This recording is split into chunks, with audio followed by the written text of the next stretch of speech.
एक त्रिभुज के कोण का अनुपात, मतलब एंगल का जो यहाँ पे रेशियो है 1:2:3 दिया गया है, ठीक है। तो एक चीज़ आपके दिमाग में आना चाहिए, जब यहाँ पे एंगल का जो रेशियो है कितना है, 1:2:3 है। और आप लोग अच्छी तरह जानते हैं किसी भी ट्रायंगल में जो एंगल का सम होता है किसके बराबर होता है, 180 डिग्री के बराबर होता है। अगर मैं रेशियो में जो एंगल दिया हुआ है इसका सम करूँ तो ये किसके बराबर होंगे, 7 के 3 2 5 1 6 यूनिट के ये क्या होंगे, बराबर होंगे। और इसी 6 यूनिट का जो वैल्यू होता है रियल में कितना होता है, 180 डिग्री, ठीक है। त्रिभुज का तीनों कोण का अनुपात रेशियो में इतना है, ठीक है। और 6 यूनिट का वैल्यू रियल में होता है कितना, 180 डिग्री, मतलब त्रिभुज के तीनों कोण का योगफल। तो यहाँ से 1 यूनिट का वैल्यू आपको 30 डिग्री पता चल जाएगा, ठीक है। पूछा क्या गया, सबसे छोटा कोण, मतलब 1 यूनिट का पूछा गया तो सबसे छोटा कोण क्या हो जाएगा, 30 डिग्री, क्या हो जाएगा, 30 डिग्री, ठीक है। तो 30 डिग्री किस ऑप्शन में दिया गया, ऑप्शन नंबर डी। तो ऑप्शन नंबर डी ही आपके क्वेश्चंस के क्या होंगे, सही जवाब हो जाएंगे, ठीक है। अब देखिएगा क्वेश्चन नंबर 2। क्वेश्चन नंबर 2 देखिएगा क्या कह रहा है, एक समभुज त्रिभुज की एक भुजा इतना है, मतलब एक समबाहु त्रिभुज है। क्या है भाई, एक समबाहु त्रिभुज है। समबाहु त्रिभुज हम लोग जानते हैं, अगर ये इसको मान लेते हैं 6√3, सभी साइड आपकी क्या होती है, बराबर होती है समबाहु त्रिभुज में, ठीक है। तो उससे लिखने की कोई ज़रूरत नहीं है। आपसे हाइट के बारे में पूछा गया, ऊंचाई के बारे में। तो ऊंचाई क्या होता है समबाहु त्रिभुज की, √3/2 और गुना क्या होती है, भुजा। भुजा को मान लेते हैं ए, तो √3/2 और गुना भुजा कितना है, 6√3। यही है जी, बिल्कुल यही दिया गया है। हाँ, यहाँ से कीजिएगा तो 2 से ये 3 बार में कटेंगे, ठीक है। तो यहाँ से 3 और √3 गुना √3 करेंगे तो होगा 3, तो 3 गुना 3 कर देंगे तो 9 centimetre is the right answer your question, ठीक है। आराम से समझिएगा, कुछ भी नहीं था। आपको समभुज बोले या समबाहु त्रिभुज बोले, बात ये एक ही है। अगर एक साइड 6√3 है तो सभी साइड बराबर होगी। हमको सभी साइड से मतलब ही नहीं, जब एक साइड पता चल चुका, हम लोग जानते हैं समबाहु त्रिभुज की ऊंचाई निकालने के √3/2 गुना भुजा इसका सूत्र होता है। यहाँ पे डायरेक्ट हम बैठा देंगे तो 9 सेंटीमीटर आपका हो जाएगा, जो कि ऑप्शन नंबर किस में दिया गया था, ऑप्शन नंबर ए में दिया गया था। क्या था इसमें, कुछ भी तो नहीं था। चलिएगा क्वेश्चन नंबर नेक्स्ट क्या बोल रहा है उसको हम लोग देखते हैं, बहुत ही बारीकी से समझेंगे सभी चीज़ों के बारे में। जहाँ पे डिटेल सॉल्यूशन की आवश्यकता होगी वहाँ पे हम आपको डिटेल से भी समझाएंगे, ठीक है। इसमें देखिएगा, हम इसमें शॉर्ट प्लस डिटेल दोनों ही मेथड आपको बताएंगे। देखिएगा, एक समबाहु त्रिभुज PQR की भुजा, मतलब एक समबाहु त्रिभुज, आराम से समझिएगा। एक समबाहु त्रिभुज है PQR, क्या है, Q और R, यही है जी, बिल्कुल। कि भुजाएं के मध्य बिंदु XYZ है, मतलब यहाँ पे X, यहाँ पे Y और यहाँ पे Z, ठीक है सर, आप कहेंगे ठीक है। तो यहाँ से इसको हमने मिला दिया, आप कहेंगे सर बिल्कुल ठीक है। मध्य बिंदु से एक ट्रायंगल और बन गया। अब देखिएगा, इसमें आपसे पूछेगा क्या, त्रिभुज XYZ का परिधि क्या होगा, मतलब इस ट्रायंगल का पेरीमीटर आपसे पूछा गया। पेरीमीटर जो है आपको,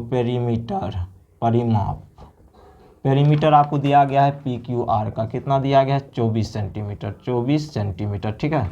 आपसे पूछा किसका गया है पेरीमीटर, XYZ का, XYZ क्या हम नहीं निकाल पाएंगे, आप कहेंगे सर बिल्कुल। देखिएगा कैसे निकालेंगे। जब भी इस टाइप का क्वेश्चन है, समबाहु त्रिभुज हो, मध्य बिंदु से क्या कर रहा है, भुजा को मिला रहा है, तो इस कंडीशन में क्या करेंगे, देखिएगा। यहाँ से एक बार बोला मध्य बिंदु को मिलाया गया ट्रायंगल में, आप कहेंगे सर बिल्कुल। तो उससे क्या बना, एक ट्रायंगल ये बना, एक बड़ा वाला ट्रायंगल, तो टोटल ट्रायंगल कितने हो गए, 2। आपको कुछ नहीं करना है, जो बड़ा वाला ट्रायंगल का पेरीमीटर है उसमें 2 से डिवाइड कर देना है, तो जो आंसर होंगे वही आपके क्वेश्चंस के सही जवाब होंगे। अब ऐसा क्यों होता है वो भी हम आपको बताते हैं, आराम समझिएगा। अगर मैं यहाँ से XY का वैल्यू मध्य बिंदु से मिला रहा है तो एक चीज़ तो आप नोटिस कर रहे होंगे, मतलब ये पूरा लेंथ जो भी है ये उसका आधा है, ये पूरा लेंथ जो भी है ये साइड उसका आधा है, मतलब इसी तरह से बराबर भागों में विभाजित करती है। अगर मैं XY का वैल्यू निकालना चाहूँ तो ये क्या होंगे, 1/2 QR, मतलब QR का हाफ होंगे, ठीक है। उसी तरह अगर मैं YZ का वैल्यू निकालना चाहूँ तो ये क्या होंगे भाई, YZ का वैल्यू 1/2 PQ के क्या होंगे, बराबर होंगे। और उसी तरह अगर मैं XZ का वैल्यू निकालना चाहूँ तो 1/2 PR के क्या होंगे, बराबर होंगे। चूँकि मध्य बिंदु से मिला रहा है तो हाफ हाफ होगा, ठीक है। और अगर मैं यहाँ से सभी को ऐड कर दूँ दोनों तरफ, XY + YZ + ZX, ठीक है। और यहाँ से करूँगा तो 1/2QR plus 1/2PQ plus 1/2PR, यही होगा। आप कहेंगे सर बिल्कुल। अब यहाँ से देखिएगा XY plus YZ plus ZX, तो यहाँ से 1/2 तो कॉमन ही आ जाएंगे। आप कहेंगे सर बिल्कुल। तो QR plus PQ plus PR। अब देखिएगा XY YZ plus ZX, XY YZ plus ZX, तो मतलब त्रिभुज का परिमाप क्या होता है? तीनों भुजा का योग। तो ये किसको डिनोट करेगा? त्रिभुज के परिमाप को, जिसका भी साइड है, ठीक है। अब देखिएगा QR PQ PR, PR QR PQ, ये किसको डिनोट करेगा? PQR के परिमाप को।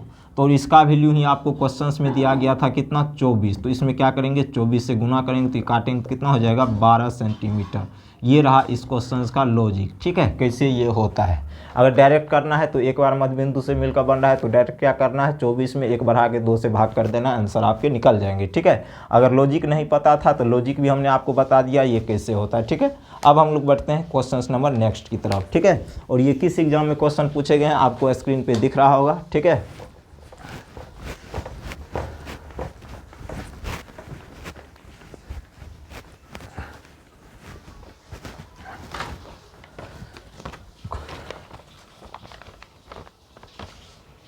अब क्वेश्चन नंबर 4 देखिएगा क्या कर रहा है। क्वेश्चन नंबर 4 में कहा गया एक त्रिभुज ABC और त्रिभुज PQR इस प्रकार समरूप है कि उनके परिमाप क्रमशः इतना है।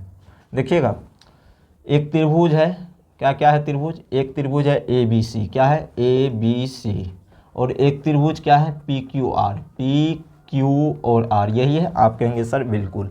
इस प्रकार समरूप है, ये दोनों ट्रायंगल आपस में क्या है? समरूप है। और PQ का वैल्यू आपको 10 सेंटीमीटर दिया गया, मतलब ये साइड आपको 10 सेंटीमीटर दिया गया, ठीक है। अगर इधर का ये साइड तो इधर का ये साइड आपसे पूछा क्या गया? इसका वैल्यू पूछा गया, ठीक है। AB का वैल्यू पूछा गया है, क्या होगा, ठीक है।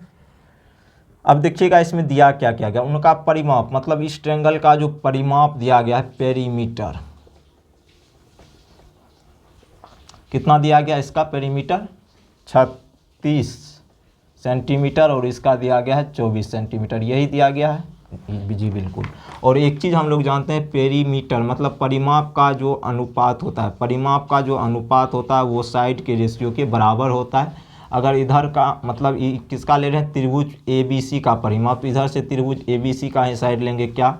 AB, क्या लेंगे भाई? AB, जिसके बारे में कहा जाए उसी को ले लीजिए। और इधर 24 है किसका? त्रिभुज PQR का, तो इधर का साइड क्या है भाई? PQ।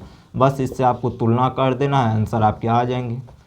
अब देखिए AB का वैल्यू x, PQ का वैल्यू तो आपको पता था 10, तो यहाँ से x का निकालिएगा तो कितना हो जाएगा? 36 गुना 10 बटे कितना? 24, यही होगा। आप कहेंगे सर बिल्कुल।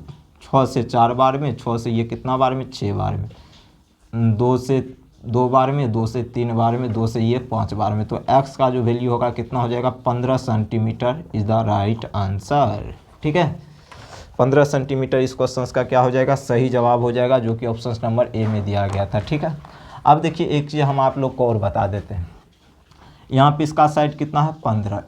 त्रिभुज ABC का साइड अभी हमको पता चला, और त्रिभुज PQR का साइड पता था 10। इसको काटिएगा तो 3:2 आएगा, ठीक है। अब देखिए पेरीमीटर में क्या क्या था? 36 और 24, यही था। आप कहेंगे सर बिल्कुल। अब इसको आप काटिए, 6 से 6 बार में, 6 से ये 4 बार में, फिर 2 से ये 3 और 2, मतलब देखिएगा जो परिमाप का रेशियो आएगा वही साइड का रेशियो आएगा। अगर चेक करना हो तभी हम समझेंगे हमारा आंसर क्या है? सही है। तो अगर यहाँ पे देखिएगा साइड का रेशियो 3:2 आ रहा है, तो वही परिमाप का भी आ रहा है। और हमने आपको ये चीज़ बताया था कि जो साइड का रेशियो होता है वही पेरीमीटर का रेशियो होता है, और जो पेरीमीटर का रेशियो होता है वही साइड का रेशियो होता है, ठीक है। चलिएगा क्वेश्चन नंबर 5 क्या बोल रहा है उसको हम लोग अब देखेंगे। क्वेश्चन नंबर 5 ये रहा आपके स्क्रीन पे, और ये भी आपको साथ में दिख रहा होगा किस एग्जाम में ये क्वेश्चन पूछा गया। क्वेश्चन नंबर 5 बोला गया एक त्रिभुज ABC में बिंदु, देखिए एक ट्रायंगल है आपका त्रिभुज ABC, क्या है भाई? त्रिभुज ABC एक ट्रायंगल है ABC, ठीक है। एक त्रिभुज है ABC। अब देखिएगा D और इस प्रकार है कि AB और इस पर, हाँ देखिएगा D और E बिंदु के बारे में चर्चा किया गया है। D और E AB और AC पर क्रमशः स्थित है, ठीक है। और DE समांतर है BC के, ये भी आपको क्वेश्चंस में कहा गया है। AD अनुपात DB, मतलब ये दिया गया 3:1 के रेशियो में, ठीक है। अब इसमें EA का वैल्यू आपको दिया गया, EA कौन सा होगा भाई, ये वाला, तो इसका वैल्यू आपको दिया गया 3.3 सेंटीमीटर, ठीक है। अब आपसे पूछा गया AC का वैल्यू, मतलब ये टोटल वैल्यू आपसे पूछा गया है। तो इसमें हम क्या करेंगे, तो हमने आपको बताया था जब भी इस टाइप का क्वेश्चन हो, डी देखिए यहाँ पे क्या क्या कंडीशन, एक त्रिभुज ABC है, डी और ई बिंदु AB और AC पर इस प्रकार है कि ये दोनों आपस में पैरेलल हैं। और हम लोग अच्छी तरह जानते हैं जब ये कंडीशन होता है तो थेल्स पर में लगता है, और थेल्स पर में कहता है AD/DB बराबर AE/ क्या होते हैं भाई, EC होते हैं, यही होते हैं। आप कहेंगे सर बिल्कुल। तो यहाँ से AD का वैल्यू 3, DB का वैल्यू 1, AE का वैल्यू कितना है 3.3, और EC का वैल्यू कितना है भाई, कुछ भी नहीं मालूम है, तो अभी EC ही लिख देते हैं। तो यहाँ से EC का वैल्यू जो होगा 3.3 और बट्टे में कितना हो जाएगा 3, ये कट के 1.1 हो जाएंगे। तो मतलब इसका वैल्यू किसके बराबर, 1.1 के बराबर। अब देखिए 1.1 के बराबर आ गया, ठीक है। तो 1.1 के बराबर आ गया, तो देखिएगा यहाँ से आपसे पूछा किसका वैल्यू गया है, EC का वैल्यू। तो EC का वैल्यू निकालने के लिए आप क्या कीजिएगा, किसका वैल्यू पूछा गया, एक सेकेंड, AC का पूछा गया, AC का। तो AC का निकालने के लिए क्या करेंगे, इन दोनों को जोड़ देंगे, 3.3 प्लस 1.1, तो ये 4 पॉइंट कितने हो जाएंगे, 4, ठीक है। ये रहा आपके क्वेश्चन का सही जवाब, जो कि ऑप्शन नंबर C में दिया गया था, ठीक है। अब देखिएगा दूसरा लॉजिक हम लोग क्या लगा सकते हैं, आराम समझिए। आपको क्या निकालना है, AC निकालना, आराम समझिएगा। डायरेक्ट हम चाहे तो ये भी कर सकते, ट्राई करते हैं। देखिए यहाँ से अगर हम AB का रेशियो ले रहे हैं, आराम समझिएगा, AD का रेशियो, यहाँ से AD, और यहाँ से हम पूरा ले लेते हैं किसका, AB का, किसका ले लेते हैं, AB का। तो इधर भी हमको क्या करना पड़ेगा, इधर AE का लेना पड़ेगा, और इधर पूरा का रेशियो AC के बराबर हो जाएगा, ठीक है। तो AD का वैल्यू 3 है, AB का वैल्यू 4 है, 4 हो जाएगा ना, AB का 3 और 1 4। उसी तरह यहाँ से हो जाएगा AE का वैल्यू कितना, 3.3, और AC का वैल्यू तो आपको पता ही नहीं है।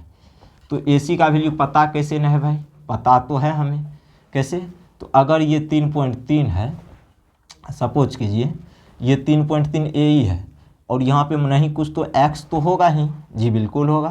तो यहाँ से 3.3 प्लस x, तो यहाँ से भी आप डायरेक्ट कर सकते थे, ठीक है। तो यहाँ से डायरेक्ट आपका AC का वैल्यू आ जाता है, ठीक है।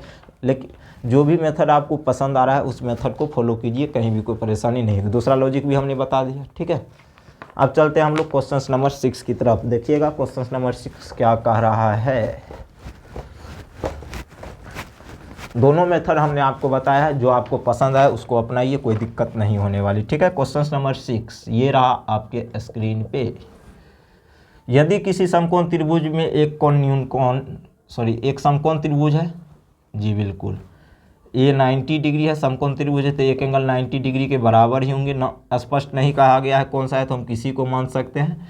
एक न्यून कोण 55 डिग्री, इसको मान लेते हैं 55 डिग्री, ठीक है। तो दूसरा न्यून कोण का मान क्या होगा, देखिएगा एक चीज़ आप लोग अच्छी तरह जानते हैं, कोई भी ट्रायंगल हो तो उसके तीनों एंगल का जो सम होगा, angle A plus angle B plus angle C का, वो 180 डिग्री के ही बराबर होंगे, जी बिल्कुल। और इसमें आपने क्या किया, एंगल B को तो 90 डिग्री बनाया, आप कहेंगे बिल्कुल, और एंगल C को आपने मान लिया 55 डिग्री, और आपसे बचा एक एंगल, मतलब दूसरा न्यून कोण। चूँकि एक इसमें 90 डिग्री के बराबर होता है, शेष 2 न्यून कोण ही होता है, तो किसी को भी आप मान लीजिए कोई प्रॉब्लम नहीं होगा।